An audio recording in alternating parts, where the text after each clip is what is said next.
The head, the tail, the whole damn thing.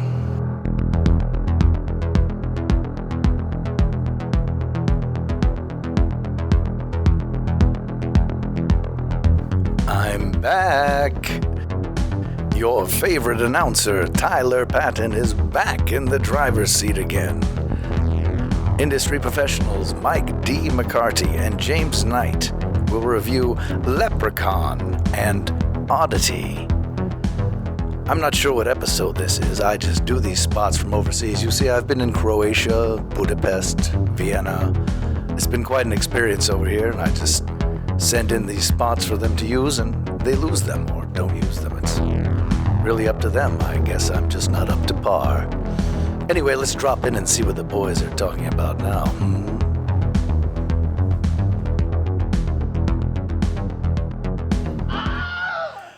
And we're on. Have I mentioned that I want me gold? Yeah, I think he did mention that he wants his gold. You gonna make it through this one? You had a late night last night, right? Yeah, I'll be fine. Last night I went and saw Iron Maiden, and then I came home at about 1 a.m, and I slept about 4 hours, and I got up and went to work. So I have had a Monster Energy drink, and I am absolutely ready to do a podcast about movies. This will be the fastest one yet. Brought to you by Monster. Monster Energy drink. When you got to get through the movie and talk about it now. I just got my cup of coffee. But I had a problem.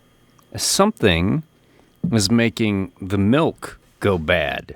It's expiring in the fridge. Like the last 3 gallons I've bought have expired early. And really? Yeah, and I put it in my coffee every day, and, the kid likes a bowl of cereal. We're not a family where the milk goes bad. Like sure. 3 gallons in a row. Like, what the fuck is going on all of a sudden with the milk? Mm-hmm. But luckily for me, in the cabinet, I did have a little Brennan's Irish cream. Ah! So, not only is it delicious, but it makes a great segue. Absolutely. Tonight's episode. Yeah. I will say tonight's episode pretty much all came out of Discord. Now, if you are a Patreon supporter of the show, then you may or may not know that Discord is something that you can jump onto where we have our own private channel and you can do voting and stuff in there. And in Discord, we had people vote. Someone had suggested, hey, I saw this movie Oddity, and I'm really interested in what you guys think. And we kind of looked it up, and we thought, yeah, this looks like a good movie. What are we going to pair it with? So we asked on Discord, what are we going to pair it with? Well, Oddity's Irish. So we decided, well, we could pair it with any one of the Leprechaun films, because those are Irish. Which, before we even get started, I just want to extend our apologies to the whole Republic of Ireland, because Oddity, written and directed by Damien McCarthy, an Irishman, Irish cast, fantastic, filmed on location in County Cork in Ireland, and Leprechaun is about as Irish as a McDonald's Shamrock Shake. Yes, that's very well put. Yeah. It's got a leprechaun in it who doesn't even talk really with an Irish accent. Nope, he doesn't. Here's an example. Have I mentioned that I want me gold? I want me gold. I want me gold. You want me gold? I want me gold. I want me gold. I want me gold. I want me gold. I want me gold. I want me gold. I'll have me gold. I want me gold. I'm unsure what he's looking for. Yeah. I'm pretty sure when Warwick Davis, who plays the leprechaun, was in talks with Mark Jones, who was the writer-director, he was like, so tell me, Mark, what do you think my motivation is for this scene? They hemmed and hawed over it for a while, and then they came up with... Yeah, I think what they came up with was... Have I mentioned that I want me gold? He mentions it quite frequently. Yeah. I want me gold! So Oddity and Leprechaun. Yeah. It's like chocolate and peanut butter. If the peanut butter didn't taste anything at all like peanut butter, the chocolate was milk chocolatey. Two vastly different films. I mean, perhaps the worst pairing that we've put together. Yeah, Yes. I blame Discord. We gave them plenty of options. This is what happens in a democracy. Yeah. You see? This is how you fuck around, you find out. Okay? Someone said, hey, you guys should check out Oddity. We're like, yeah, that sounds like a good idea. What do we pair it with? And it was close. It was close. The older Wicker Man almost beat out Leprechaun, but Leprechaun won in the end. And I think you and I both agree that when we talk about movies that are maybe not Academy Award winning films or films that are referred to as films, that we have a little bit more of a chuckle about them. Yeah, absolutely. This is not high cinema by any means. Yeah. But it did make me realize that there has been, for many, many years, and always will be, a appetite out there for silly horror. Not even like a horror comedy. I mean like silly horror, which is what this is. Because I'm watching Leprechaun and rewatching scenes of it and looking at, it's a franchise. It spawned so many sequels. And I thought, God, how did this happen? And right as I'm thinking this, I happened to catch a trailer for Blood and Honey 2, which is like the killer Winnie the Pooh movie. Yeah, and I was like, holy shit, that got a sequel. So, yeah, as dumb as they are, there is something about that sort of genre of silly horror that is here to stay. Like it or not, these movies are going to keep coming out. And I worked on Leprechaun 2 and Leprechaun 3 early on in my career, and they were both a lot of fun to work on. But I think when I first saw Leprechaun, I did not think about the fact that it's silly in any way. And I think I took it serious. And because the sad thing about this particular movie is it started out as it was always supposed to be horror, right? Mm-hmm. And then Warwick Davis comes along and he says, that he can turn his little flair onto it and make it a little bit more comical, a little bit more whimsical and satirical and funny. And so they went that route and they did it for a little bit.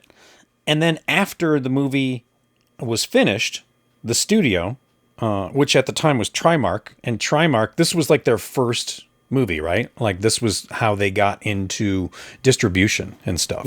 Wow, this was with Leprechaun. Yeah, this was the opening salvo from Trimark. This is Trimark firing a salvo across the bow of Hollywood. Wait till they get a load of this. Yeah, a tiny little green salvo just looking for gold. So after they finished the movie, they went back and they went, let's make it a horror movie again. So they reshot some stuff and they added some more gruesome kills. Oh boy. I could tell. Yeah. They feel like they're kind of shoehorned in a little bit, right? They kind of come out of nowhere. Like you're watching one movie through about 75, 80%. And then towards the end, it ramps up in intensity. Yeah, completely. I actually watched this one mostly by myself, but then I had about like 20 minutes, right about the time that it ramps up, like we were just talking about. Mm-hmm.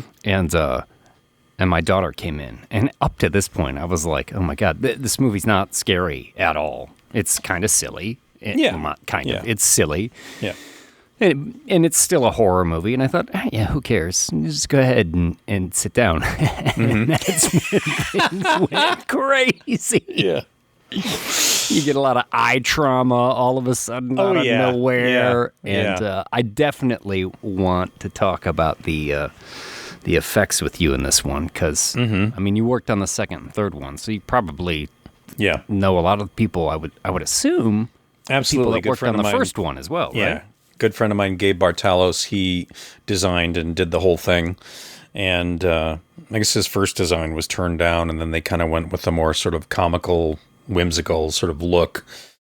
Yeah, and obviously we just reran the molds and stuff for the second movie, the third movie, and so on. At some point they may have resculpted some stuff, but yeah, it was fun to work on. And one story I will tell you from Leprechaun 2 is now this Leprechaun movie is all about he is trying to get his gold, right? Wait, hold on. I mentioned that I want me gold. Yeah. So that's what he's trying to do. This entire, it starts out with the Irish guy coming in, and this is from Mom. Okay, it starts out with an Irish guy coming in. Hold up 1 minute, because it actually starts out with like him walking down the stairs of some old castle-looking place in his leprechaun regalia, and he says, "Try as they will, try as they might, who steals me gold won't live through the night." And I thought, but fuck yeah, Leprechaun. Thanks for just laying it out like the first 30 seconds of the movie. Normally, especially with these franchise horror picks, you've got to kind of wait to figure out, like, why people are being killed. Jason drowned because the camp counselors were having premarital sex and smoking marijuana, and that's why they're getting revenge. Not this one. Leprechaun's just like, don't touch me gold, or I'll kill you. That's like, really all it is. Pretty simple. Bravo. And then we get to some terrific Irish stereotypes. So, take it away. So this guy comes home and he's gotten a hold of the Leprechaun's gold. He traveled to Ireland. He came back to Santa Clarita, which is basically where I live. Well, they say in the movie it's filmed in North Dakota, right? Is it? Yeah. North Dakota. Yeah. So again, about as far from Ireland as you could possibly get. And this guy, he's stolen the Leprechaun's gold, right? So then he brings it to his wife and shows her, and then the Leprechaun pops out of a fucking suitcase and essentially kills the both of them, although it doesn't kill him, just kills the wife, and then he has like a stroke or something, right? Yeah, he manages to seal the Leprechaun away. Sticks it in a crate and puts a four-leaf clover on top of the Leprechaun. Yeah. Before, I guess, he's driven mad with grief. But can we just talk for a moment about how he comes rolling in a limousine and gets out, polishes off a bottle of Jameson's Irish whiskey. So, like, from the get-go, they're like, drunken Irishman trope right here. Yeah. And he goes up and talks to his wife, and she's all like, what are you doing, Dan or Seamus or whatever his name is? Oh, Shaughnessy. And he essentially is like, nah, don't tell me my business, devil woman. You know, it's so, like, on the nose, like... ham-fisted. Irish stereotyping that when the Leprechaun does finally kill his wife, I think he pushes her down some stairs. It's kind of amazing she doesn't just explode into 100 potatoes at that point. It's just ridiculous. We gotta again apologize to the entire Irish community. Most definitely, right out the gate. Yeah. Anyway, I stopped in the middle of my story. What I meant to say is this first movie is about him trying to get his gold back. Second movie is essentially about the Leprechaun trying to marry. He wants this dame. So as it gets towards the climax of the second film, there is a sequence where the Leprechaun comes up to this girl and she's kind of helpless, and we glue a tongue onto the end of Warwick Davis's tongue. So it's like a little forked tongue. It's about 2.5, 3 inches long that we glue on the end. We just said, stick out your tongue. We're gonna dry the edge, tip of your tongue. We're gonna put some glue onto it. Let that dry. Put some glue onto the little foam piece, and then boop, stick it right onto your tongue, and then just put it into your mouth. And then during the scene, he says, give us a kiss or something like that. And he kisses the side of her face and he licks her face. And so when he does this, and remember, this is in Leprechaun 2. This is not in the original Leprechaun. So you got to hunt down Leprechaun 2 to see this.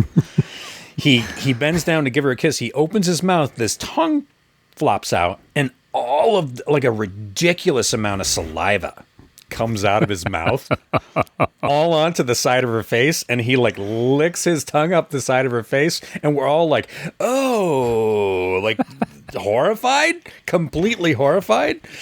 And we go up and we kind of clean off her face, and we check him with the tongue, and the director comes up and he goes, hey, that was great. Can you put some more of that fake saliva in there? and I look at Gabe, and Gabe looks at me, and we just kind of give that like staring at each other and nod like, yeah, sure. So yeah, that's all real saliva. Oh boy. Yeah, and it was pretty amazing. And that's in Leprechaun 2. That's in Leprechaun 2. Not Leprechaun 3. No. Not 3 is Leprechaun about 4. Vegas, where there's a lot of gold in Vegas. And Leprechaun 4, Yeah, I think where he he's goes in the to hood. space. No, he's in space in 4. Oh, okay. He goes right to space. Normally it takes you like 9 or 10 sequels to get to space, but Yeah. he goes to the hood in Leprechaun 5, and then he goes back to the hood in Leprechaun 6. Nice. And then isn't there a 7 now? I think there are. There's I think they 7 and maybe remade it too with that guy from the WWE. Oh. I'm glad that the Leprechaun series lives on. Another thing I was going to say earlier is, as I was watching this, because when I first saw it, and when I worked on the others, I never thought about it being silly or goofy. I just thought, oh, it's a horror movie, right? And they try to make it a horror movie, but when I was looking it up on like IMDb and all that, it says satire, dark comedy, and I'm like, huh, okay, so it's actually listed as a comedy and satire, and I never really thought about it until I started watching it. That might be hindsight at this point. Probably. But again, I mean, they did try to make it funny while they were making it, and then Trimark tried to turn it back into a horror movie at the end. Well, it certainly is. I mean, I certainly would classify this as a horror movie. You know what I mean? You got a little monster going around, killing people, some real gnarly little bits. And who was the guy that you said designed the Leprechaun? Gabe Bartalos? Yeah, I really like that design. I like his little goblinoid leprechaun face. It's funny. I think it's great. Yeah. It's great. And I was thinking, too, just for Warwick Davis, the application or the prosthetics you got on his face, he's able to play through it, Yeah. Obviously, Warwick Davis has a little experience with that, being an Ewok in Return of the Jedi and some other stuff that he's had to do. So he's kind of good at playing through the mask, as it were, and Did you happen to notice that George Lucas had a special thanks in the credits? I did not notice that. It's because Warwick Davis was under contract to Lucasfilms because of having played an Ewok, and they wanted him to do some stuff for a future Star Wars movie, and George Lucas kind of had to sign off to Warwick actually getting into and being the Leprechaun. Oh. Yeah. Well, goodness, I'm glad that George, didn't have a problem with it, because, I mean, Warwick Davis was, he was cashing some checks as the Leprechaun for many years. Yeah. This has been a Hollywood Minute. So let's get into some of the nitty and grittier details about Leprechaun.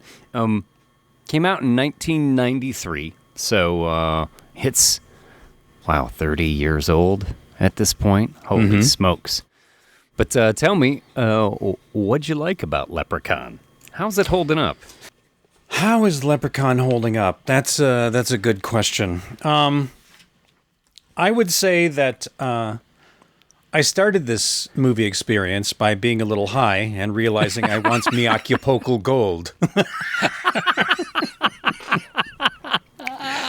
I feel like this movie is a movie you can't just sort of like, hey, man, let's just be sober and watch The Leprechaun.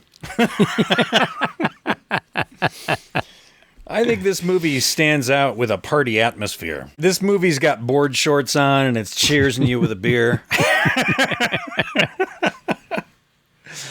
It's, I can't really say what I like about it. I mean, yeah, I like Warwick Davis. Warwick Davis is great.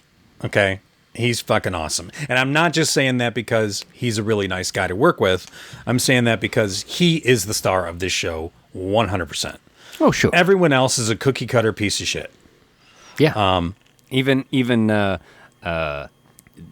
Aniston, right, who would go on shortly after that to be a mega star on TV. Yeah. I wrote a note. This is Jennifer Aniston before she found her friends and her plastic surgeon. I want me plastic surgeon. I want me plastic surgeon. Speaking of people who are in this movie, also has Mark Holton in this movie, who might be in some other Leprechauns as well, but I recognized him as Francis from Pee-wee's Big Adventure. Oh, yeah. And in this he plays movie, Ozzy. He actually has a chance to not be a dick. Yeah. In this movie. Absolutely. Which because I was like, good for you, buddy, because he was so frequently just like an asswipe that was there to be made fun of. And I guess he is there to be made fun of a lot in this movie as well, but he is genuinely a nice character that you root for. Yeah, he is playing a mentally challenged character that is really kind of playing it up for the laughs. Not this sort of character may not fly with Generation H or wherever the fuck we are today. Yeah, don't play this movie in a modern day cinema in Ireland because I think all sorts of problems. Yeah, absolutely. Another little interesting tidbit is that Lucky Charms was supposed to be a sponsor of this movie. Sadly, this isn't true. It's just a rumor. There's a moment where he pulls a box of cereal out. Yep. And it is clearly not Lucky Charms. It's called Lucky Clovers in it. It's the red box with a rainbow and a leprechaun. I mean, it looks like a box of Lucky Charms. Absolutely. It's called Lucky Clovers. It's clearly a box of Lucky Charms that someone has pasted a printed out new cover onto, like you can see the edges, and it's pretty fantastic, of Lucky Clover. And then he reaches into the box and and it's obviously Lucky Charms. Yeah. Yeah. And then spits them out disgustedly. Yeah. Because fuck those guys, they wouldn't sponsor the movie. Fuck you, Lucky Charms. Well, number one, I did think that was a legitimately funny part of this movie that I had forgotten about. And, who can blame General Mills or whoever it is that makes Lucky Charms for back? I'm General Mills. backing away from that sponsorship. Ain't no way I'm gonna let some highfalutin little leprechaun get on up in here and make fun of the general and all of his cereal. No, we're gonna take that away from a little leprechaun. Who do I look like to you, Nathaniel Post? No, sir, I say. No, sir. Damn the Kellogg's family. But at the end, one thing I did like, and my 12-year-old liked too, is the kill shot, the little quip from the kid at the end. Oh, yeah. As he fires the four-leaf clover into the leprechaun's mouth with a slingshot and says, fuck you, Lucky Charms. Yeah, I was like, that's good. That's solid. That's a solid closer you got right there. I gotta wonder if, that was the moment that the Lucky Charms people went, no, you know what? Now see here, did he just say? Fuck you, Lucky Charms. I rescind my invitation. I have never heard of such a thing, sir. I like that General Mills has become some sort of like white suit wearing. Yeah, he's right. I think at this part in '93 he was still Colonel Mills. Yeah. 11 herbs and spices, Colonel. But I did think that was a good quip at the end. I was like, it was. But the '90s, they're always looking for that one-liner to finish off the bad guy, and as they go, that one's not so bad. And then you had that truly horrifying melting leprechaun effect. Yeah. Do you know anything about that one? Because that was gnarly. I don't know anything about that one, but I built a body just like that with Gabe for another movie called The Step Monster.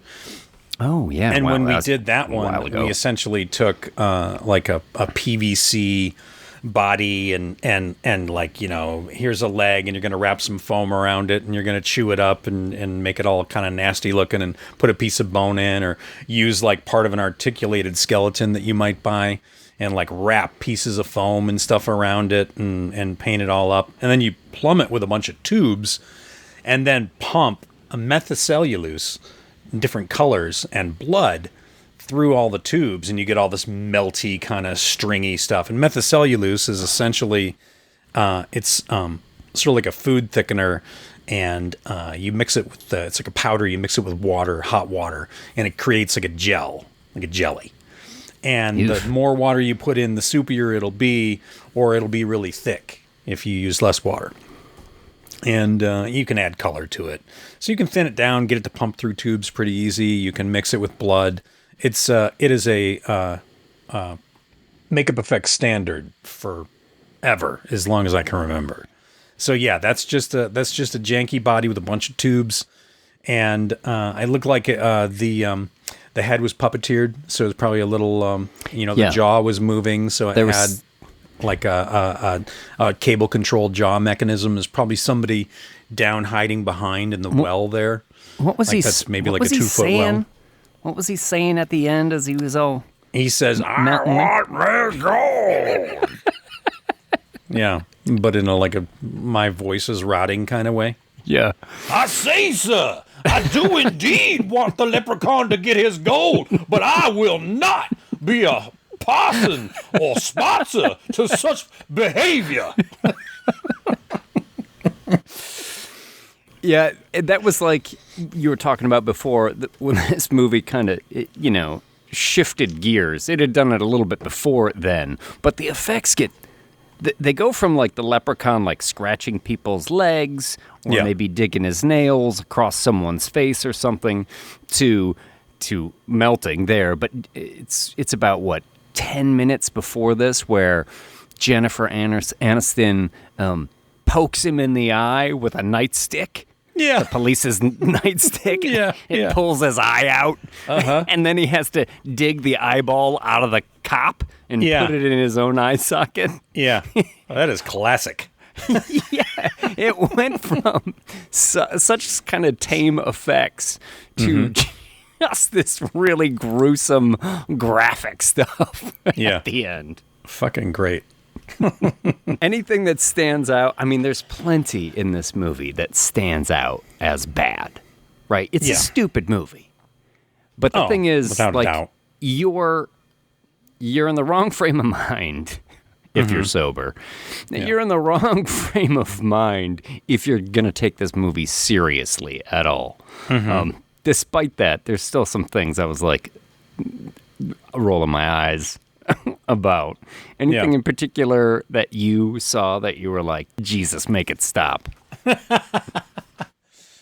I think the lighting at times is just like, hello, I'd like a green light over here. I noticed that too. Like she goes clover into, patch. There's a green light in the tree just shining down out of the clover patch, and as people are in the clover patch, it's like they're lit up completely with green light, and you're just like, there could have been another way to do this. Yeah. I think at that point, my 12-year-old was watching it with me, and she goes, they found the only patch of green on the entire farm. It's like, yeah. All of a sudden, they just stumbled into this, like, circle of green light, looking for a 4-leaf clover. And inside the barn, it was red light, really, really harsh red light. In the basement, it was harsh reds and blues and stuff like that. At one point, they go into the old folks' home to find old man O'Grady or whatever, because they think he'll be able to tell them how to defeat the leprechaun. And behind the front desk on the wall, there's just like a green light, a purple light, and a yellow light, just like flashing on the wall to like fill it out. But it doesn't make any sense. It's just like they had mood lighting in the retirement home or something. Yeah, nice. Yeah, you're right. The lighting does stick out as ridiculous. And the camera work in that particular sequence that you're talking about at the old folks' home, it gets like super Dutch angle-y all of a sudden. It's like, oh, you know what? Let's do a Dutch angle. And now let's do one the other way. And then 30 seconds later, we're going to do another Dutch angle. And then they do that zoom pan or that zoom pullback where the camera's on a dolly, but they zoom in. You get that where the hallway seems like it elongates. The old Roy Scheider on the beach shot, yeah, right? absolutely. Like the zoom in dolly out. And I was like, why has it turned into this all of a sudden? And Dutch angles, you mean the camera sort of tilted, right? The picture is tilted. Just saying that for anybody who doesn't know what a Dutch angle is. Yes, Mom. A Dutch angle is when they take a camera and they tilt it at a sideways sort of angle, like 45 degrees or something like that. So it tilts the whole scene. So what would you give Leprechaun? How many 4-leaf clovers would you give Leprechaun? I mean, even with the caveat of that you can't take this movie seriously, it's still a terrible movie. Yeah. It's amazing that it spawned the franchise that it has. You know? But in the end, I'm gonna give it 4-leaf clovers. Okay. I can't give it 5. It's 4 out of 10 4-leaf clovers for me. I mean, 4 seems like good. 4 4-leaf clovers seems like, what it should get. I'm going to give it 5. I think I enjoyed it a little bit more. It might have been the Acapulco Gold that helped. But it is, if you lean into the fact that it's a dark comedy that isn't that funny. Yeah. It works a little bit better, and Warwick is just so charming as the character that I'm going to give it 5. Come on, that's still not a good rating. But no, not at all. These movies, there's enough of them. It would probably work great. Yeah. If you just lined them all up on like St. Patrick's Day weekend or something and just started them. And then didn't really pay any attention. Just had them on in the background. They could run on loop at the party. They'd catch you with something completely ridiculous. But yeah, to ask someone to sit through an entire one of these movies is a chore. Not the easiest. Yeah. Have I mentioned that I want me gold? I want me gold. I want me gold. You want me gold? I want me gold. I want me gold. I want me gold. I want me gold. I want me gold. I want me gold. I'll have me gold. I still don't understand what he wants. Want me gold. Ow. So, well, you will not be getting that from me, sir. I tell you, you will not have gold from the General Mills Corporation, sir. We indeed do rescind our previous offer. Should we head to the lobby so we can come back and talk about a good movie? Yeah. You know what I will say first, though? Sure. It is Ozzy. It is the Ozzy character. Played by, what was his name? Mark Holt. The dick from Pee Wee Herman's Big Adventure. It is his character that goes, guys, I think I know what he wants. And I'm thinking, why don't you all understand what he wants? Because that's all he fucking says, is that he wants his gold. Yeah, I mean, I didn't get into too much what I thought was bad about this movie, but I will say it takes him a long time to just buy into the fact that it's a leprechaun. Yeah. Even after they've seen a magic rainbow appear and find a bag full of gold coins at the end of it, they're like, the little kid's like, nah, it can't be a leprechaun. Yeah. Why not? Yeah. Why not? And that car. That car, he's racing around that car, which is funny. Okay, they speed up the film so it looks like like a Benny Hill episode. That would be good with yakety sax. I think him driving around or chasing her with the wheelchair. The number of times they put the leprechaun on wheels in this movie is truly something to take note of. Because that's right. He is roller skates. On roller skates, he's on a skateboard, he's in a wheelchair, he's in a little car that zooms around, he's on a tricycle at one point. Well, that's true, yeah. They cannot wait to get the leprechaun on wheels.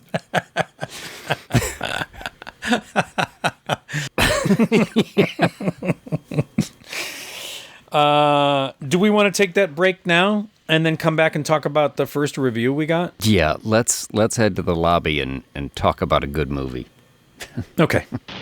What is it? Hey, why it's Buttercup. Popcorn, add some butter to hot popcorn. Mix it up, wrap it up, Buttercup is born.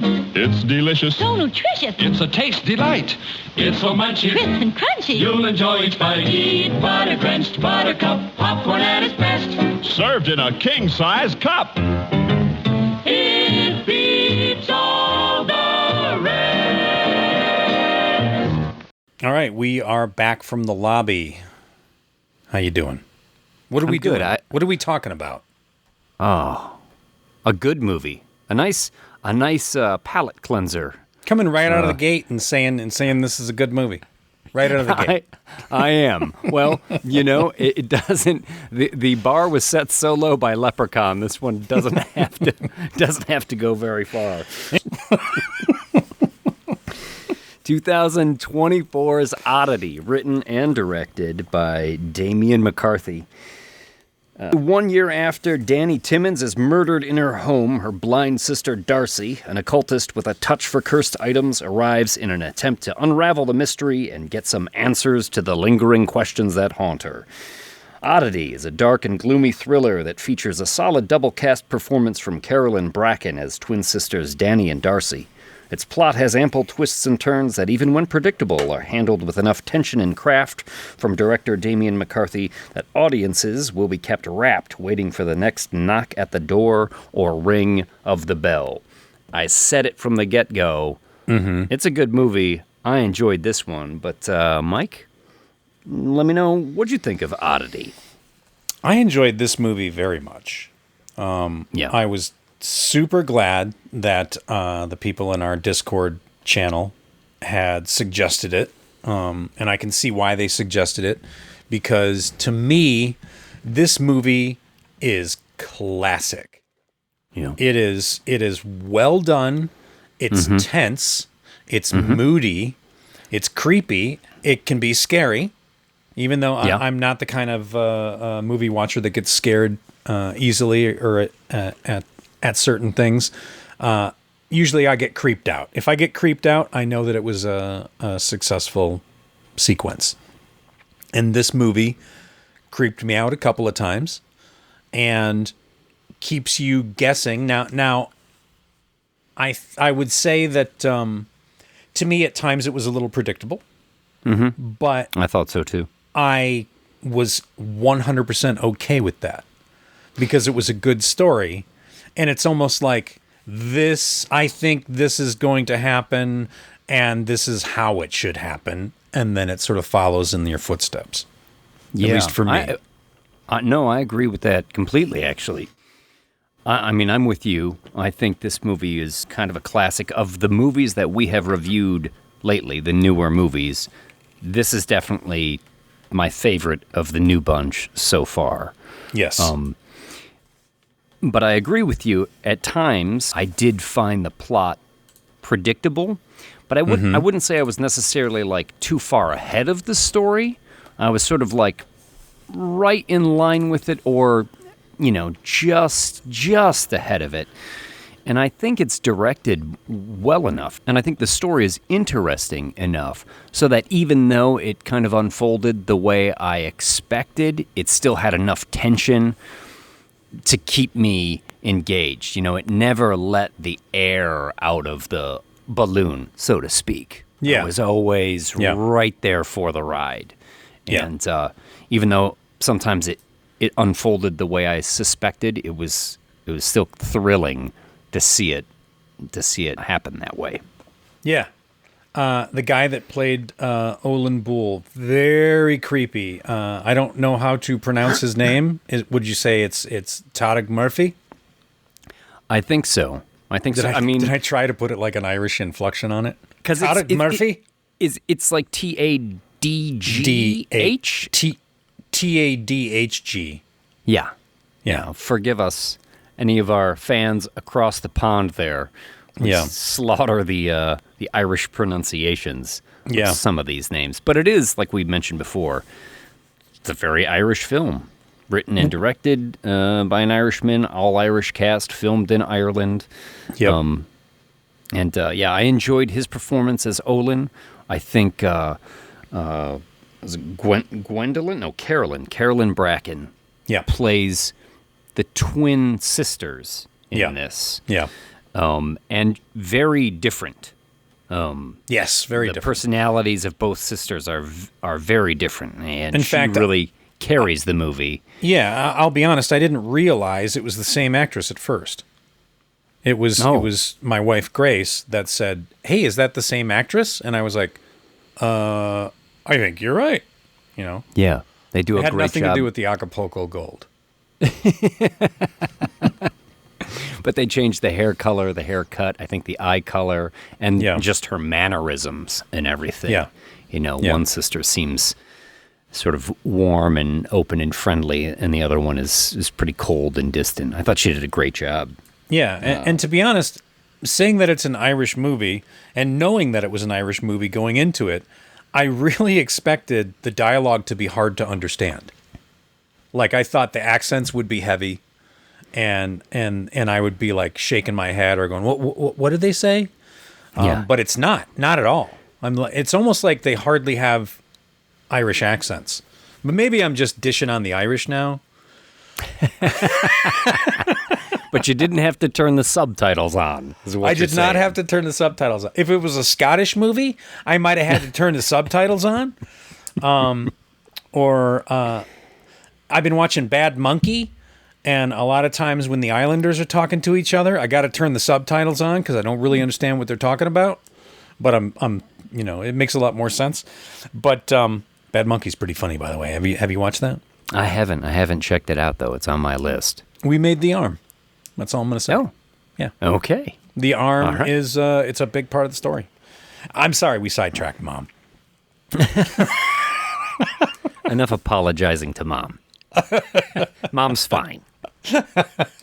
She just loves hearing the word mom. Tell me what else did you like about this movie? It's well directed, well acted, well written. It was quality across the board.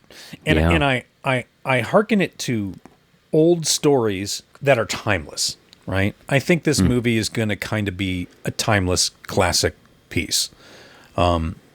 It reminded me at times of The Others, which I think is a great sort of classic piece, even though you don't think about it that often. When you come up here like, oh yeah, that movie was great.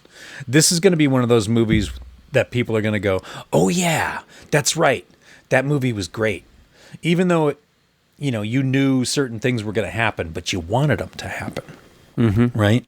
And it's got so many different layers to the onion. Like at first, is this a ghost story? Like I went in not knowing a single thing. Yeah, okay. As did I. I think I had watched the trailer, but the trailer is kind of cryptic. You can watch that trailer and still not know what the heck this movie is about. Sure. Yeah, but at first you're like, is this a ghost story? Or is this a home invasion thing? Or is this a revenge thing? Like, you don't really know. And I don't feel like I can say too much more without getting into spoiler territory. I do What's have your one first criticism. impression? I do have one criticism of it. Now, I agree with you on just about everything. You know, the direction was tense and moody. It was a tight little story too. Despite, I mean, like, it has its twists and turns, but I think Damian McCarthy really keeps it on the rails really well. And this is his sophomore film. He did a movie called Caveat, which I haven't had a chance to watch yet, but I'm excited to see now, having seen this. And he wrote and directed this, and he wrote and directed Caveat. And he is a star in the making if this movie doesn't make him a star, right? Yeah. Now, I know this did well at South by Southwest. It won like the Midnight Award or something like that. Oh, nice. And everyone seems to be enjoying it. So, and I'll tell you, I liked it so much, I hunted him down on the internet like a stalking fan. And I sent him a message that just basically said, hey, I thought this movie was great, and my name's McCarty, and I think my original family name is McCarthy, and there's a chance we might be related, so we should work together. And that's kind of how I worded it, right? Only less like a psycho. Nice. And he wrote me back within like 24 hours. No shit. Yeah. Oh, and that's said, awesome. hey, it's nice to meet you. Absolutely. I'm already working on my next project in Ireland currently. And yes, if I come over to the States, it would be great to meet you and, possibly work together. So very, very cool guy. He went to my website and saw that I wasn't a psycho, I guess. Said, it looks like you have some pretty cool stuff there. Nice. And, so I was like, sir, wait. Hey, Mr. Damien. But my name's just like yours. We should be friends. Friends till the end. Seriously, I liked your movie a lot. I did like this movie a lot. There was one criticism I had of it, but it's a criticism that I have of a lot of horror movies these days, and that there are certain moments in this one where you just have to sort of shrug your shoulders that the people are going to go along with it. Yeah. Like, you're going to bring that into your house, huh? That's okay, huh? You're just going to let this happen, huh? Yeah. You got no problem being there, huh? Yeah. I guess. I was like, I'm, again, tautly directed, kept it on the rails, the story's moving, and I'm fine with everything. But realistically, you do have to suspend the disbelief a little bit, because sometimes I want to nudge these people and be like, it's okay to say no. You can just say no. You can just be like, sorry, I'm sending it back. Yeah, absolutely. But that's a not a problem, but that's just sort of a understanding I think you have to have with a lot of horror movies these days. Is that sometimes they're just going to go down in the basement. Sometimes they're going to go out in the backyard by themselves with a flashlight. They're gonna do the thing where you're like, no, don't do that. They're gonna do it. Yeah. Should we give our ratings then? Yeah, absolutely. Now, what do you want to rate this with? I think it's got to be Wooden Men. Wooden Men? Mm-hmm. And the people, that haven't watched the movie yet are be like, why? What would you say? How many oddities would you give it? Yeah, how many curios? Mm-hmm. I'm gonna go. We can go with Wooden Men, and okay. I'm gonna give this movie 9 Wooden Men. Nice. Yeah, nice. I really thought this movie works. Mm-hmm. It wasn't as scary to me. It didn't creep me out as much as Longlegs did, that we reviewed a couple episodes again. Yeah. But in my opinion, it is a vastly superior movie to that one. And I'm bringing that up because a lot of people are talking about those two right now as being kind of the two best horror movies of the year. But there's no contest in my opinion. I really like this one much more. I'm giving it 9. Yeah, I think that's really good. I'm a little embarrassed, Damian McCarthy. I apologize that I was just giving it an 8.5. Yeah, I expected to maybe be a little bit higher than yours. I apologize, Damian, my new best friend, who hopefully does not have a restraining order already put out on me. He's signing it as we speak. Yeah. What was that guy's name again? Oh, yeah, it was just like mine, but minus the H. Yeah, no. Yeah, he's not allowed with 100 feet of Ireland. And he will not be getting any boxes of Lucky Charms, I say. I say, sir, there is no way we will allow this to continue. Oh, shit. Oh, well, let's dip back into the lobby because I want to get into the details of this movie because there's lots of good stuff to talk about. Absolutely. I agree. Let's head to the lobby. I'll see you in a minute. Let's all go to the lobby. Let's all go to the lobby. Let's all go to the diva to get ourselves a treat. Delicious things to eat. The popcorn can't be beat. The sparkling drinks are just dandy. The chocolate bars and the candy stores. Let's all go to the lobby to get ourselves a treat. Let's all go to the lobby to get ourselves a treat.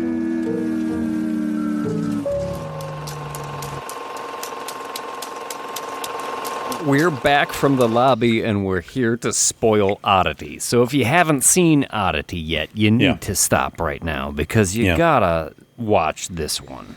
You do. This is a fantastic, creepy picture that is well worth your time. But let's get into it.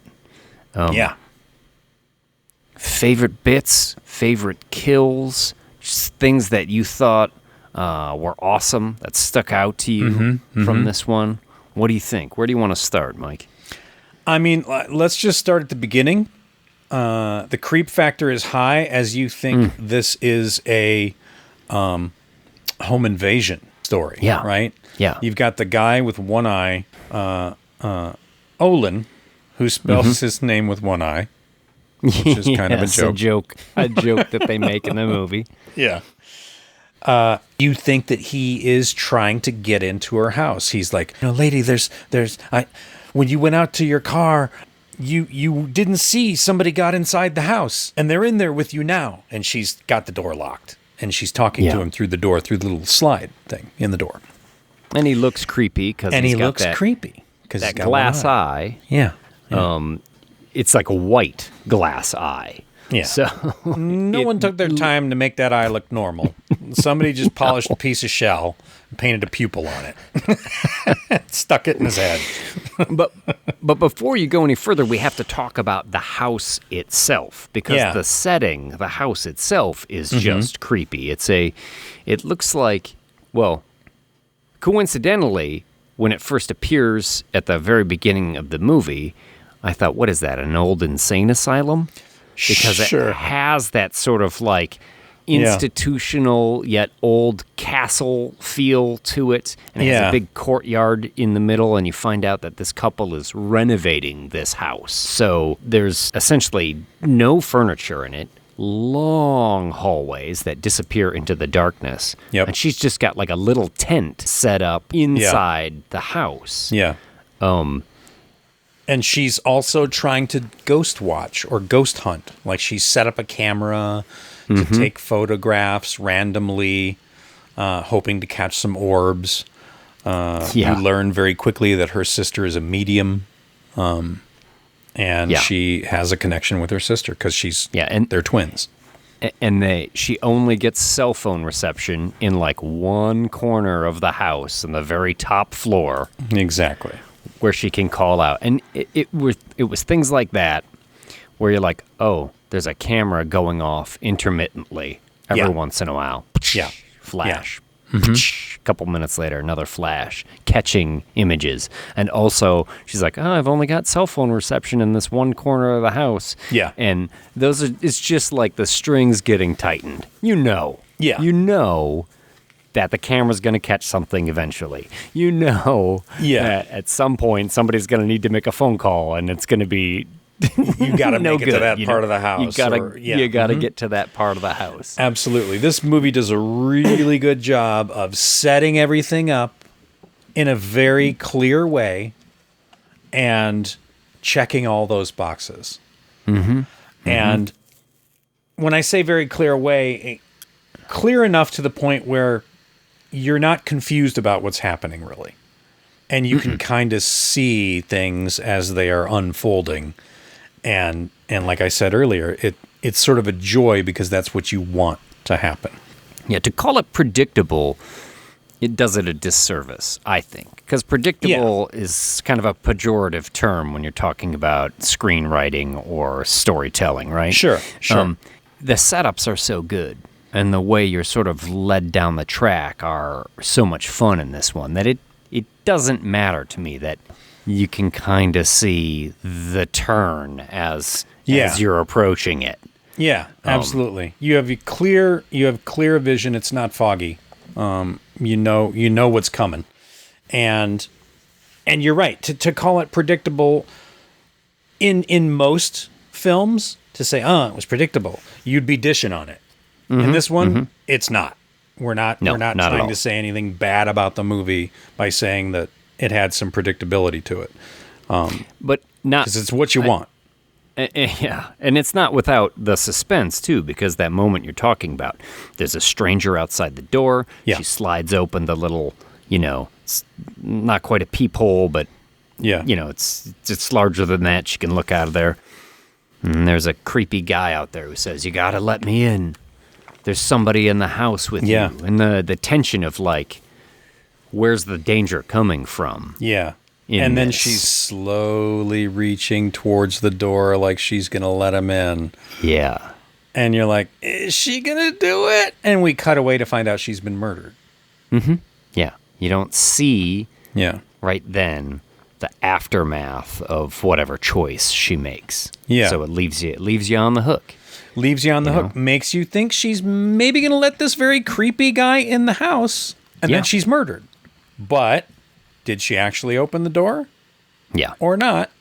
And who murdered her? And then what I thought was interesting, because when I first saw that house, the exterior shot, I thought, what is that, an old insane asylum? Well, the next scene, There's switch to a mental hospital. Yeah. Yeah. I was like, oh, I guess that is what this movie is about. Yeah. And you see some of the patients that are in there and the woman's husband, who is a doctor in the mental institution. That is a fucked up hospital, by the way. Oh, yeah. Nobody in there is getting better, right? That's like a Jacob's Ladder nightmare kind of hospital. Totally. Yeah. And they're not shy about mentioning that and telling you that. I think that at certain points in the movie, he'll say things like, yeah, nobody ever asks any questions about what goes on here. Yeah. This is the place where people just go to sort of disappear for a while. Yeah. And that doctor, Gwillem Lee. I think. Yeah, Gwillem Lee. Ted is the character, played by Gwillem Lee. He is straight up a dick. Yeah. Yeah. He does that really well. He has that sort of prickish, slightly academic quality. Yeah. To his manner. I thought he did a great job. He did a fantastic job. And I never, ever buy him as a nice dude in the movie. I'm like, you're full of yourself. You're a dick. You're hiding some shit 100%. Again, you kind of see a turn coming pretty early on with that character. At least I did. Yeah. And he goes to visit shortly after he leaves his job at the mental hospital. He goes to visit his deceased wife's sister in her curio shop. Yeah, which is a perfect setup for sequels, Damien. Damien, reach out to me through Facebook or Instagram or whatever, man. Let's chat. Let's chat, babe. So he goes in there, and you see all these items, and you get a brief description. She's holding the desk bell in her hand and talking about how it's her newest item. Haunted. Blind. You learn that she's blind right here at this moment as well. And get the idea she has, I guess it's psychometric powers, right? That she's able to touch things and know the sort of psychic history of what that item was used for and how it's haunted and how it's cursed. Touched it or held it or had it close to them in some way. Personal items work best, I think is what she said. Yes. And the whole reason Dr. Dick is coming over is because he wants to give her the eye. That's right. Mm-hmm. Now, this might be a little bit of calling bullshit on something because he knows she's a psychic or thinks she's a psychic. And why does he want to give her the eye? You know, it's a good point, but he also doesn't believe in that stuff. That's 100% true. Openly mocking a lot of the stuff about it. So it just makes him that much more of a dick to bring it over like, hey, here's the eye. Yeah, he will be hoisted by his own petard, so to speak. Yeah, later on in this movie, he even challenges her to ring the bell. She's like, "This bell, it's my newest thing." The last person that rang it, they ended up dead. Apparently, there was a bellboy, and the bellboy was helping a drunken customer up to their room, and the customer shoved the bellboy down the stairs, and the bellboy was murdered. Or, died and haunted the bell so that if you ring the bellboy shows up and he kills you. Yeah. And she tells this story and he's like, ring it. Yeah. She just puts it away for the moment. A note about the curio shop, though, because I did read an article where Damian McCarthy was talking about he often likes to write stories or think of stories from like an object outward. Yeah. I believe he collects those oddities. All those oddities you see in there are his. Oh, that's cool. And in fact, one of them is from Caveat. Well, that I did know, right? There's like the rabbit, which you get a pretty good close-up. At one point, our heroine here, Darcy, she goes into the back room to where all the good stuff is, like the Hall of Fame of weird objects. That's where the Annabelle doll would be. Yeah. Exactly. It's exactly right. And I did think about, actually, is it in the first Conjuring movie where you go into their house the first time and they show you the room that's just full of the stuff? Yeah. I got a very strong sort of correlation when he walked into the curio shop and she's talking about this place. I was like, oh, it's like that room in The Conjuring where they have all that crazy shit. Absolutely. And, when he first walks in, she says, if you're thinking of taking anything, every item in this place is cursed. I removed the curse at the time of purchase. And I'm thinking, first of all, I would never buy anything that someone told me was cursed. And then claimed but it comes with a free Frogurt. Yeah. Oh. All I want is me gold. Yeah, like, I'm not going to buy something that's cursed and then you tell me you're going to make it uncursed. Yeah, that's excellent. Apparently that rabbit, right, we were saying was in Caveat. Caveat, yeah. That rabbit with like the human-looking eyes. But I read Damien was talking about, like, he loves the idea of haunted objects, and the person that was interviewing him was saying, like, oh, well, will you make a bunch of movies and set them in the same universe, of the haunted objects? And his response was like, no, he thinks that thing has kind of played itself out. It's trying to stitch together everything into one sort of coherent universe. But he loves the idea of having, like, more subtle Easter eggs. He really likened it more to, like, what Tarantino did with a lot of his stuff in the early days with, like, the Vega brothers, talking about Vincent Vega or talking about the parole officer Scagnetti or whatever, like certain names and people that sort of fade from one movie to another movie. And he said that as he makes films, he's more interested in doing things like that are just like little nods to other features, I think that's great. And other stories that he's told, rather than to try and create the, McCarthy verse or whatever. But essentially, it kind of is a McCarthy verse, but in a very subtle way, in a very classic, well done way. Yeah, and you don't need to watch the other movies to understand what's going on. No, but if you're a fan, you catch those little things, and that's great. He's absolutely a rising star. And I don't just say that because I want you to reach out to me. What I will say, though, about the Oddities, though, and because they're so creep show, they're so sort of spooktacular in their ways, right? That when Darcy, the blind occultist, goes to the house. Now, it's been a year later. The renovations have been done. The doctor has moved on, has a new girlfriend who's there. Yep. Yana. She shows up with the wooden man in the trunk. Yeah. Number one, she just shows up to the house. And Darcy is an unnerving presence in herself. She's just cold, distant, blonde hair, fair skin, blind. She just has a lot of sort of, she has an unnerving presence, right? And I was just like, you can say no. It's perfectly okay to say no. To be like, sorry, we can't do it. And put the blind woman in a car and send her back. Yeah. But he's like, no, it's okay. She can stay here. And then the wooden man comes out of the box. Yeah. And you're like, you would allow this in your house? You would just be like, sure, set up the Annabelle doll. That's fine. There's what could possibly be wrong with that? 6 foot, posable, wooden man with a screaming mouth. It's so unsettling looking. Yeah. Which is great for the horror movie, but it was that moment where I was like, come on. Yeah. Come on. Nobody in their right mind is going to be like, yeah, it's all right.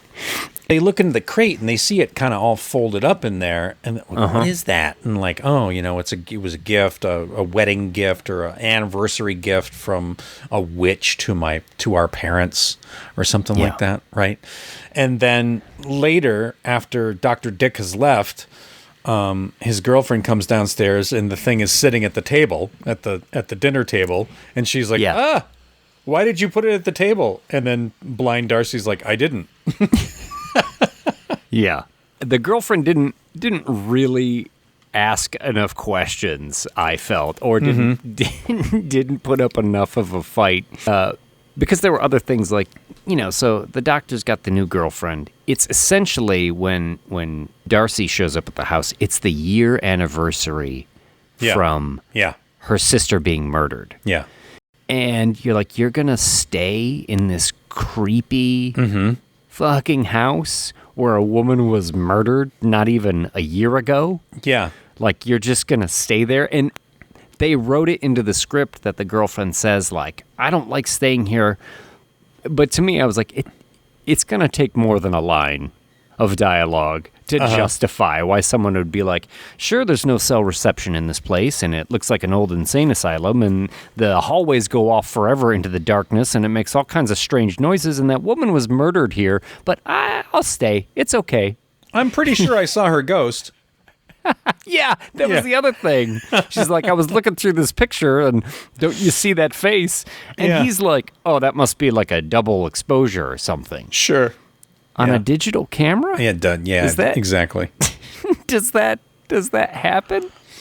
The one thing I thought, though, is you remember when the wife is looking through the photos and she sees the killer in a picture and she freaks the fuck out. You remember? I think she's in the tent and she's flicking through the camera and she sees the killer standing outside the tent. Fantastic Great moment.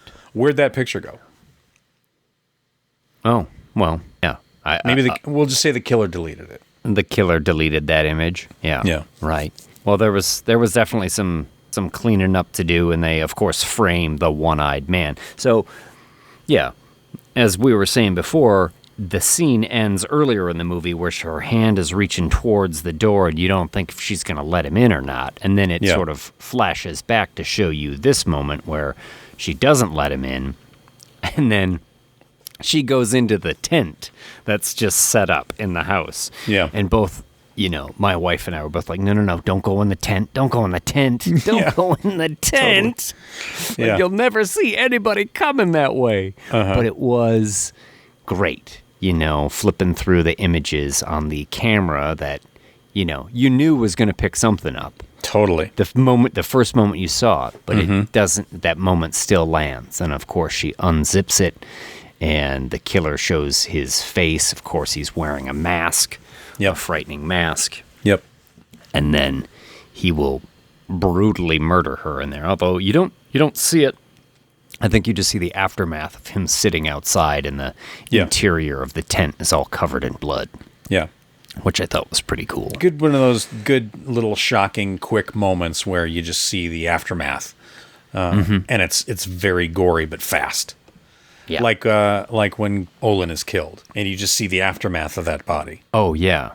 Which is how Dr. Dick gets the eye. Yeah. Right? Because one of the other patients comes into the room after Olin has been killed. You hear something, and then he goes in there and Olin's head has been exploded. Yeah, it's just been like completely crushed. Yeah. And the guy stoops down and he picks up the little glass eye. Which I wouldn't do. From the mess. I'm not going to walk into an exploded head and then be like, let me just grab this eye real quick. This is the weirdo's glass eye. Yeah. Just polish this off. Yeah, just kind of dust it off on your shirt. Yeah. I will say, like we talked about this movie being predictable and how that's not necessarily a problem. I didn't really get that scared in this movie, ever. I could feel the tension, but the reason I didn't get scared is because I figured out pretty quickly that any of the supernatural stuff that was going on was going to be the work of our hero. Yes. So even when I saw the ghosts, and there's that great scene where they essentially scare the girlfriend out of the house. Yeah, really well done. Oh, yeah. Yeah, you see the camera goes off, the girlfriend is lying in bed, turns the lights off and is just like, I guess I'll look through that camera again where I saw the picture of the ghost earlier. And there's a little video on there. Yeah. And they do a great little switcheroo where she watches the video and it pans over and you see, Dr. Dick has his head covered in a sweater and he pulls it down and it's him and he's like, I hate it in this tent or whatever. And then they play that video again, and then when it does that pan over, it's the dead wife. Yeah. And she's like, leave or run. Or whatever. Get out and then or run. She drops the camera on the floor and the flash goes off and you see her standing in the corner and she's like, run. Yeah. Very fucking well done. And just you describing it gave me the chills. Yeah. And it gave me the chills when I saw it. So I can't, because that is how my body responds to scary moments, is I get the creeped out chills.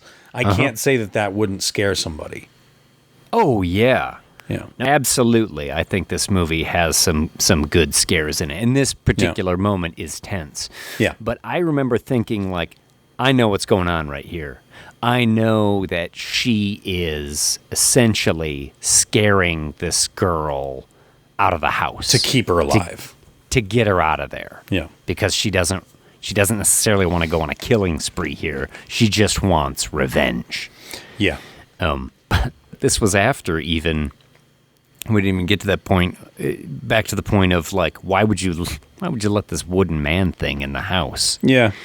When the girlfriend comes into the room and the wooden man is there and Darcy's asleep, and then she approaches it and she sees all the weird holes in its head. And then at one point you think she's gonna stick her fingers like down the mouth of the thing, and you're like, don't. Yeah. And she goes and gets they're not forceps or whatever per se, but like the roach clips. Right? Yeah.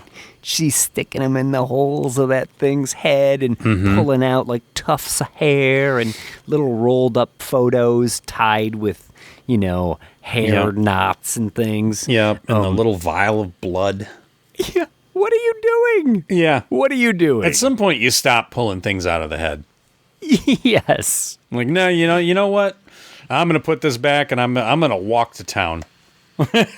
But that's when I realized in the movie that this thing was a golem, essentially, right? Yeah. Sort of like based on the legend of the Golem of Prague, where you have to essentially, in the legend, you make these things and then you have to insert items into its head, notes, pieces of parchment or objects in the head in order to control it. And that's when I was like, oh yeah, our girl is somehow inhabiting this thing. Yeah. Working its vengeance on people. Yeah. So with that, when it got to the point where they chased the girlfriend out of the house, I was firmly in the camp of like, all right, all the spooks are in our control. Mm-hmm. I don't have to worry about our hero getting haunted by any ghosts, because our hero is the one that's doing the haunting. Yeah. And then she does get out, right? She does get out away. And Dr. Dick comes back to find Darcy, and he sees again the wooden man sitting at the table. May have even changed position at this point a little bit, enough for everyone to go, And he gaslights her to the point where he's like, "You're just making all this up. Talk to the prosecutor, talk to the cops that prove that it was this guy that murdered your sister and blah blah blah." And he's like, in fact, I'm going to have him call you, and I'm going to put this phone right here, and when this phone rings, you pick it up. You come pick it up. And then the camera pulls back to reveal that he's got the trap door in between her and the phone. Yeah. I thought that was so clever. It was very clever. Well done. Yeah. And you're like, oh, this. But by this point, you've met the creepy guy. The orderly. The creepy orderly that he's playing chess with, right? Yeah. And Darcy has said, Olin didn't kill my sister. An orderly named Ivan did it. And was told to do it by your boyfriend. And that's when she's like, you're crazy. And like, wants to go to bed or whatever. And then she gets scared out of the house.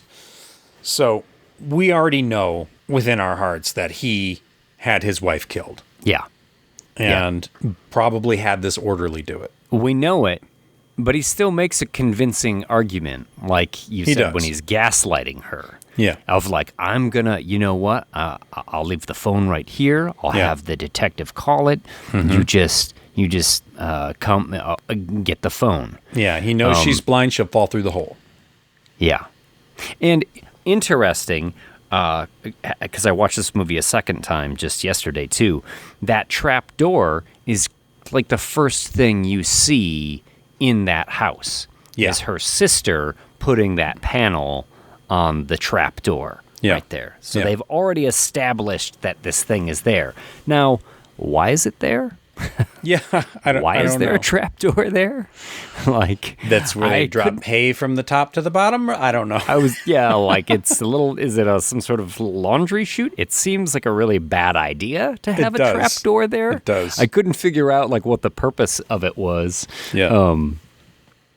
But it was a great reveal because they back up the dialogue a little bit, and you see a different angle where he very quietly peels the lid off the trapdoor and sets it aside. Yeah. And then moves away. He's got to do that real quiet for a deaf girl that's sitting 3 feet away. Yeah, a blind girl. Yes. Yeah, absolutely. I'm sorry, blind girl. Yeah.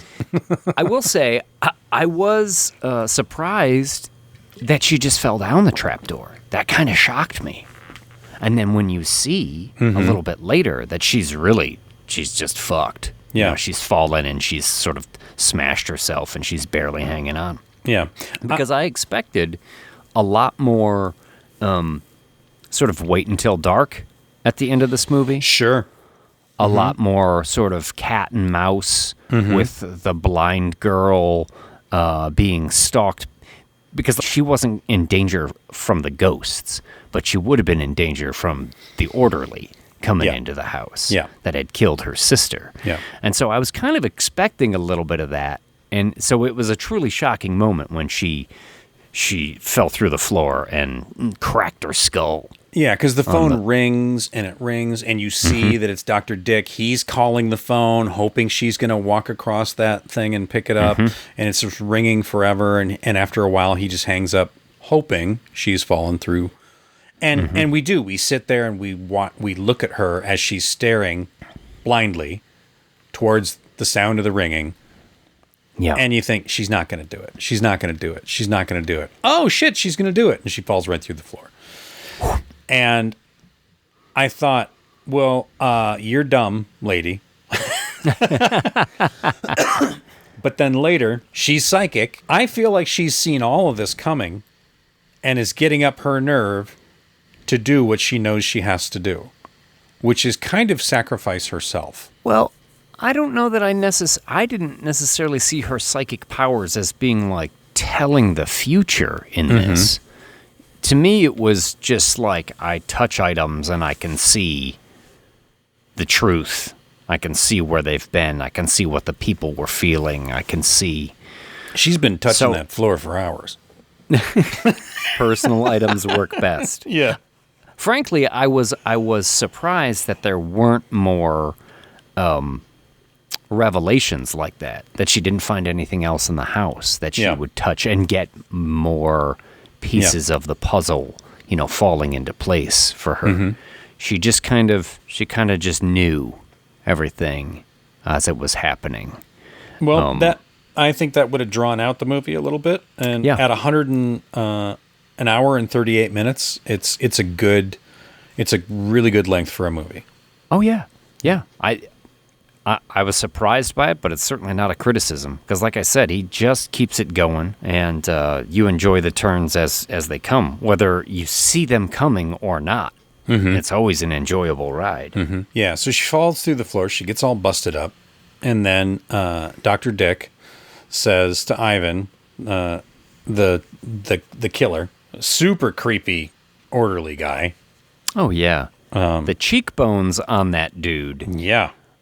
He had a skeletal-looking face. Yeah, really good casting. He was a fearsome-looking dude. Yeah. So he goes there to essentially clean up the mess, take her out if she's still alive, or get rid of the body or whatever. And that's when we have our final moments of revenge with this fucking cool ass wooden golem man. Yeah, and I know that that was something that when they came across the makeup artist that built it, Paul McDonnell, they told them what they wanted and then said they had like 5 weeks before they needed it.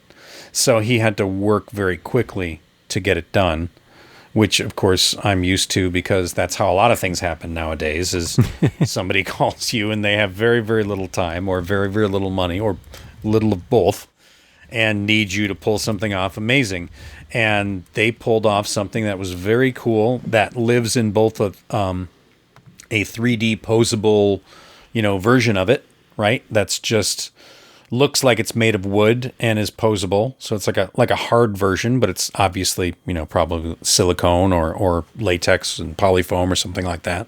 And then there's a guy in a suit, stunt guy in a suit. So it was all built off of a stunt guy, his body form. And so at the end, when it is getting up and moving around, it's a guy in a suit that's sort of like stalking slowly, like Michael Myers, through the house. And then he doesn't fall through the hole. He jumps off the balcony right? He does. To try and get away. He does. Yeah. Yeah. This is the Ivan character. And fucks up his leg when he lands. And that's always a good moment in a movie when somebody jumps from too far and then they get the old compound fracture and they're like, ah! And they're trying to push the bone back into place. And, and trying to get away. And then the wooden man comes down to finish the job, but doesn't kill him. Now what? Yeah. How did that happen again? She's dying. Yeah. She's fallen through the trapdoor, and she's not quite dead. She's kind of hanging on by a thread, but she's able to still control the golem to chase the guy through the house. And she gets all the way to him and picks him up off the floor and is presumably going to crush his head like the golem crushed the head of Olin earlier in the movie, although you don't see that when she expires. And you see her look up above her where you see her sister at the trap door. Yep. Like she was at the beginning of the opening movie. of the movie, yeah. Yeah, great fucking callback. Great callback. Absolutely. You know, like ghost stories done well. Some of my favorite horror movies, and this one certainly is fitting into that. Yeah. The wooden man, that golem thing Paul did. It's going to be a classic thing that, you know, they could probably make and sell, right? I mean, would you have one in your house? Maybe not. I might. I mean, we're close to Halloween, so keep your eye out for the wooden man Halloween costume. Oh yeah, it's a great costume. It would be a great costume. Absolutely. So then you cut to Ivan, who has survived the night, and the doctor has him in the hospital now. Oh, he's had him committed so that he can't tell anybody the story. And if he does, they won't believe him. And he's got them all strapped down to the bed.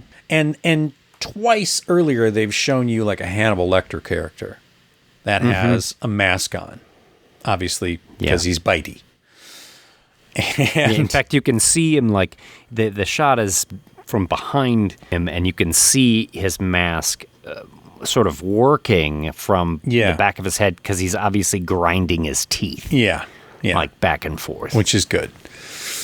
And the doctor sort of explains, you know, that you're going to be stuck here and no one knows what happens here and no one cares what happens here. And then he leaves the room, and that's when creepy Hannibal Lecter guy does not have the mask on anymore. And he pops up like, yeah. And he's poor Ivan strapped to the bed barefoot. And that because he's got a cast on, right? Yeah, because he's got the compound fracture, but his toes are exposed. Yeah, from the looking cast. like a delicious little, a delightful little tasty treat for Irish Hannibal Lecter. Yeah, what would his name be? Sausages.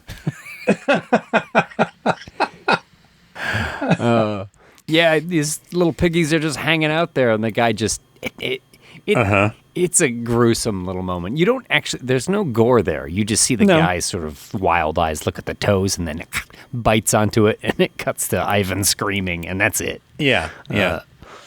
And this is sort of a bit of the comedic bits too, right? The very dark, twisted comedic bits. It's kind of funny.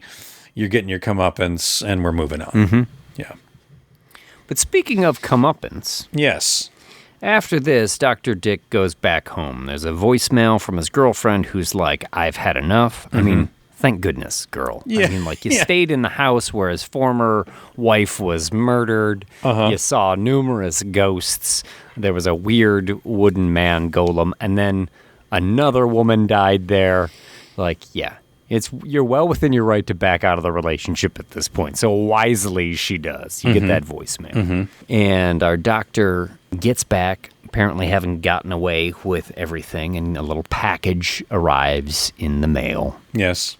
That had been mailed previously, obviously. It's got the name of the curio shop that Darcy owned on the return address there, so you know it's from her. And he pulls out the haunted bell. Yeah. And you're just thinking, motherfucker, ring that bell. Yeah. Ring that bell, you little bitch. It's actually, it's such a great suspenseful moment. Yeah.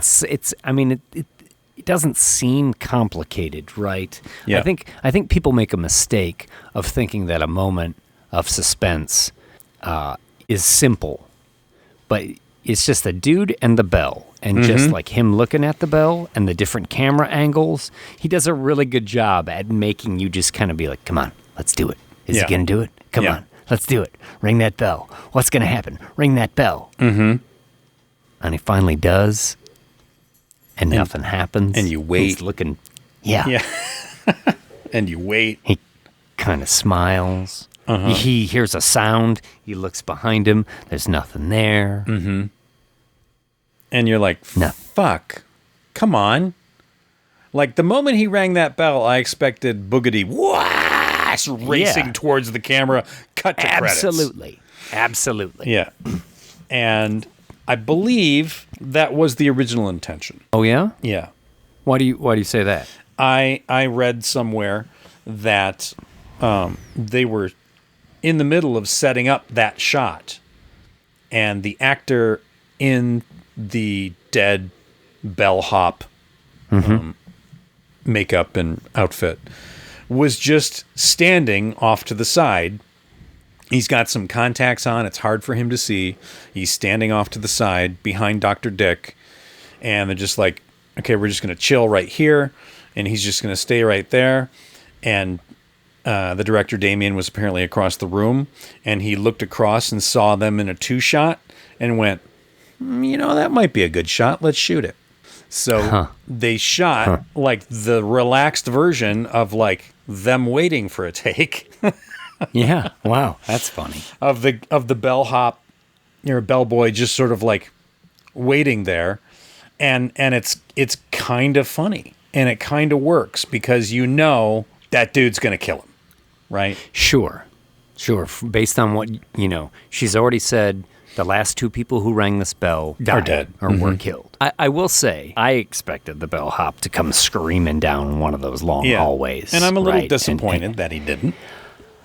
I am too, just because after all we've been through, I wanted a little bit more justice at the end. Yeah. Like, I know the bellhop's going to kill him, but I mean, like, even if, they had cut to the exterior of the house and you just hear something go down or whatever. Sure. I just wanted, because his name is Ted in the movie, but we've been calling him Dr. Dick for the past, hour, because he's such a prick. He's a gaslighting prick for sure. That you want, you want him to get his comeuppance. Yeah. And I know it happens, but I do wish that we had seen a little bit of it. Sure. Just wipe the fucking smirk off his face. Sure. You know what I mean? Yeah.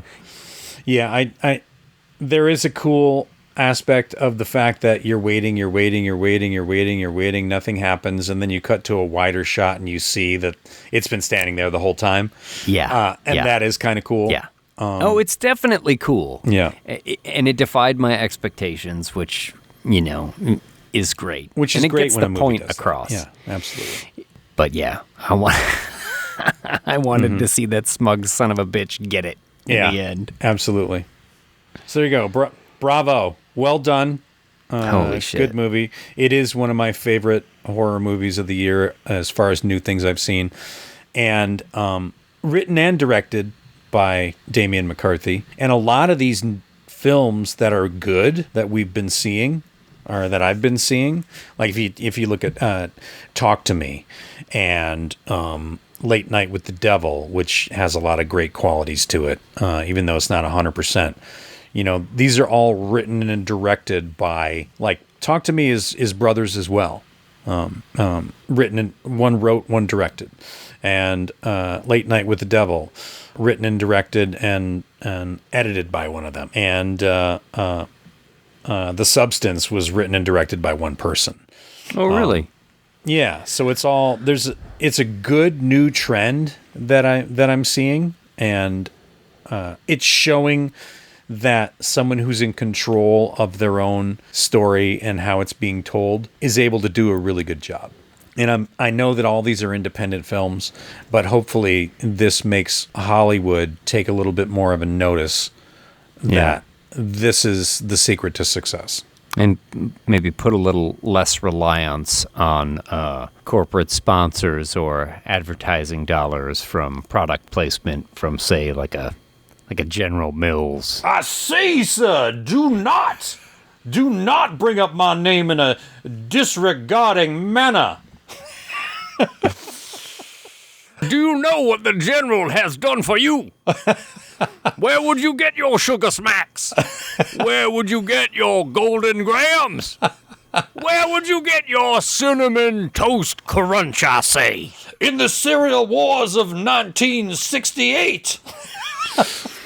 You'd all be sitting around eating grape nuts. That weren't for me. Would you like to be back to the days of hot cereal? The Quaker Oat Man? How dare they bring religion across my breakfast table? Oh, yeah. Hey, Good shit. We got a review. Oh, we did? Gotten more than one, but we got one in particular I want to read. Oh, okay. Yeah. Well, go for it. Let's hear it. This review came to me, and it reads like this. The answer to the question is yes. Mom listens to your podcasts.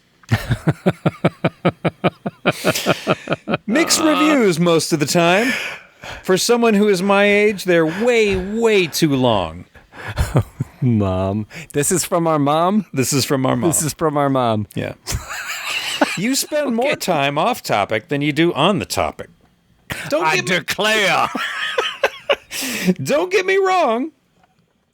I love hearing my boys laugh and talk. I'm just not sure other people do. The knowledge of actors and directors is absolutely amazing. I don't recognize any of the names, but maybe other people do. You both sound very, very knowledgeable. I just finished listening to the one about Alien and was disappointed you didn't talk more about the movie. Apparently we were just being too silly. I thought we had a lot of stuff we said about that movie. I thought so, but apparently we were wrong. I was wanting to hear more about how gruesome and awesome it was and how it affected you. I wanted a chance to relive the experience for myself. There were so many other scenes that you could have talked about that were devastatingly scary. All right. Okay. Yeah. I mean, we talked about that movie for like an hour, and the movie itself is like an hour and 40 minutes. Yeah. She says, the other movie I didn't see and didn't really find out much about it to know whether I wanted to see it or not. Apparently, we didn't review it. We didn't review it good enough. She's not sure if she wants to see it. But she goes on to say, that's just an old 77-year-old lady talking. I will admit that every time you say the word mom, which is why I brought up the word mom a lot tonight. Jesus, you did. You did. Every time you say the word mom, a little thrill goes up my spine. That's good. You should have the doctor look at that, but yeah. Oh my God. I am so impressed with all the knowledge that you have. I have a lot of fun listening to them, and I hope the other people do too. Bottom line, 4 buckets of blood. First of all, is this out of 5 or 5? Yeah. 5 or 10? Like, is this a 40% or is this like a 80%? Like, oh Mom, my you gotta God. be clear. 4 buckets of blood. And here she goes on to say, less pauses, sidetracks, being shorter, and more about the movie would make it better. Better for me, that is. I don't know about your audience, but your mother is proud of you. And then she has the little, smiley face with the hearts around it and an exclamation point. Oh my God. Yeah. So there we go. That's review from our mom. Not 5 stars for us. Just 4. 4 buckets of blood. Whatever that. Mom, I'm taking my copy of Silence of the Lambs back. You've had that for like a year. When I come over to your house, I'm taking it back. You don't get that anymore. I do declare, Mary, that I will not accept this injustice upon these fine gentlemen. I am aghast, I say, at the way you would sully our reputation with such a crucifying critique. Oh, shit. That's good. The Patreon content. That's our first Patreon content. Yeah, she's going to defend the shit out of that, though. Yeah, no, it's not the worst review, but no, it's a good review, I think. Sure. It's honest. Sure. Hey, she's 77. She doesn't have that kind of attention span. That's right. Apparently, she just wants us to recap the whole movie. Listen, maybe that's what other people want. It's not like you got anything better to do. Okay. Yeah, what do you mean? What do you mean? What do you mean the podcast is too long? What do you mean? You don't want to listen to us for like 2 hours? Come on. Is there better something going on talk radio? Is that more interesting? Just put that on. Just put us on in the background on a continuous loop. Oh my gosh!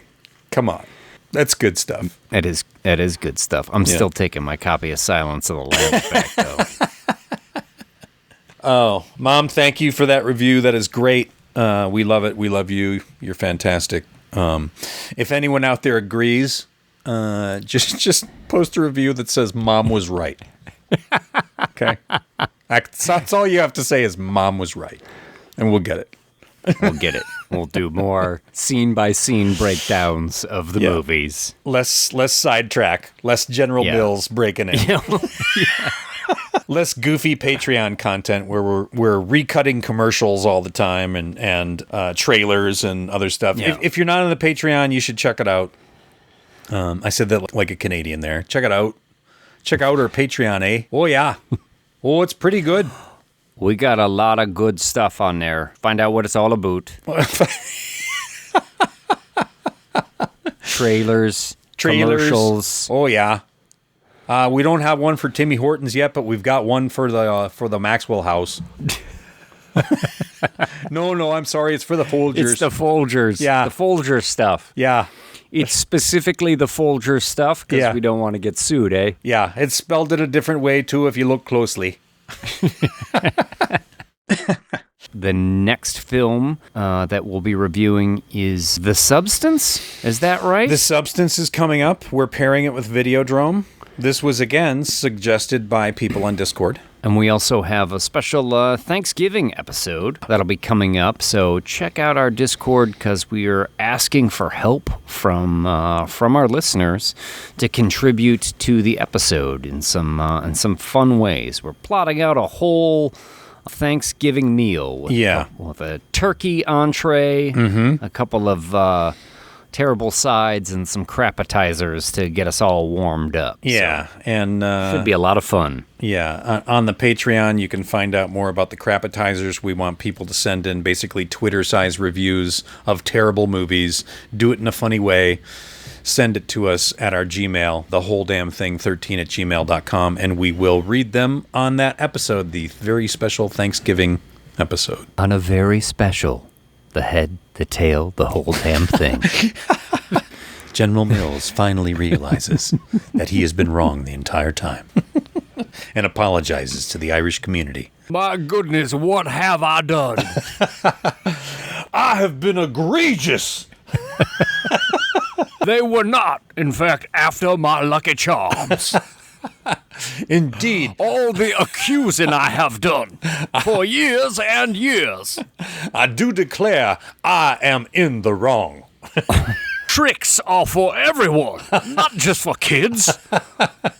My stars, what was I thinking? Oh. Hey everybody, it's time again for shout-outs. All the people that shout-outs reached out to us on Patreon and jumped in at one of the tiers, the head or the tail or the whole damn thing. And here they are.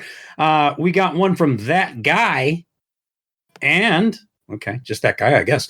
One from Peter Gade. Thank you so much. Utah Don, Colorado. Utah Don, Colorado, killed in the ring in Nevada by Tex, Arizona, the Dakota assassin. Thank you, Utah Don. And then we got GJ, which I hear stands for Jerry Gabillion. Isn't that right? No, it's Gary Jabillion. Jerry Bajillion Thank you, bajillion, for Gary. GJ. Thank you. And then Ashley Clark. Thank you so much, Ashley, for joining at the $4 level. We love it. John Handel, also at the $4 level. Thanks for making it possible. Totally appreciate it. Matthew Peterson, one of our new head, whatever they called. Supporters.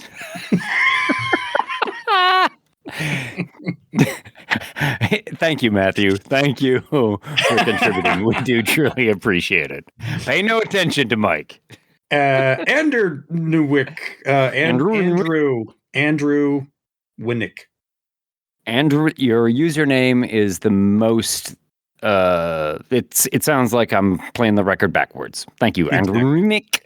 Thank you, Andrew. Awesome. Brandon Estevez. Thank you. Big shout out to Jack Mooney and Ken Foster, the voice of Ken Foster.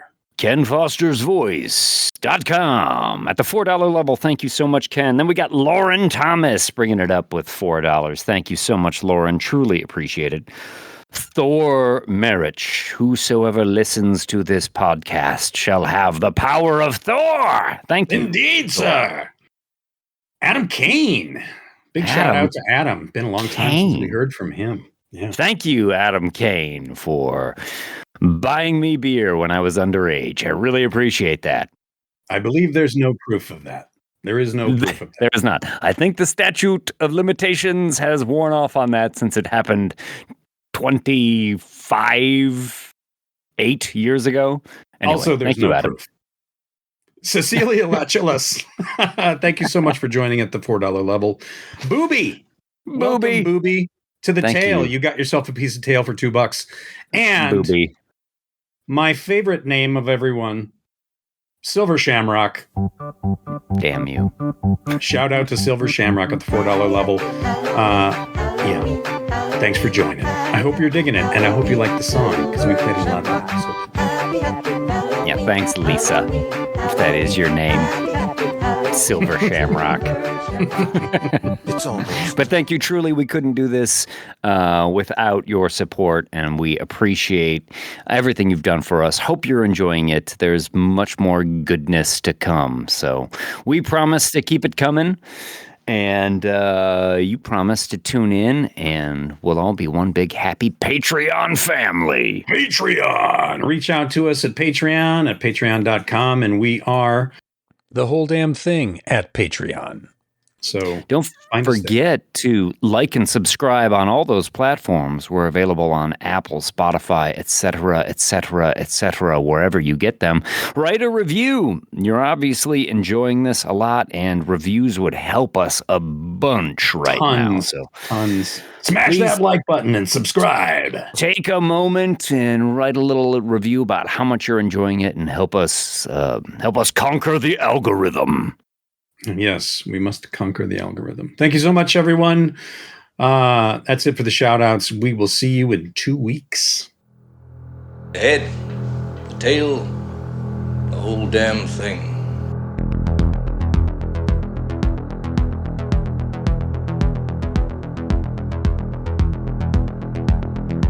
Well, that's it for this show. Next episode is the Thanksgiving episode, and I'll be joining the boys in the studio. How exciting is that? I mean, 2's company and 3's a crowd. We'll probably all just end up talking over each other. You do know how to keep a secret with 3 people, right? You killed the other 2. Oh, that's the Halloween version that they didn't use. I'll see you on Thanksgiving. Bye, everyone.